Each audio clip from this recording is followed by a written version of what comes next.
और फिर वो शख्स जिनका नाम साकिब निसार है, अगर 20 अरब रुपए गर्क हो गए थे तो आप तो हफ्ते और इतवार को भी अपनी अदालतें लगाया करते थे, बेवा और यतीम को इंसाफ मुहैया करने के लिए नहीं, सिर्फ सियासी दुकान आपने चमका रखी थी। तो अगर 20 अरब रुपए गर्क हो गए थे तो फिर उसका आपने कौम को क्यों नहीं बताया कि ये पैसे फलां फलां मदाद में हड़प किए गए हैं। आज बड़ी मुश्किल से PKLI को दोबारा पांव पे खड़ा करने की बेहतरीन कोशिश जारी है,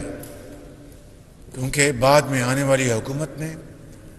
पहले तो साकिब निसार अपने भाई को वहाँ पर लगवाना चाहते थे, और जिस तरह डॉक्टर, जिनको मैं हमेशा कहता हूँ कि वो एक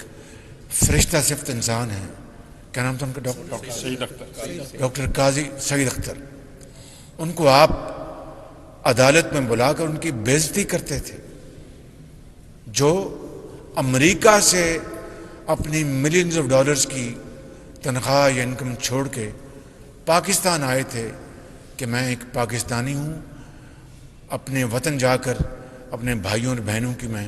खिदमत करूँ, किडनी ट्रांसप्लांट करूँ।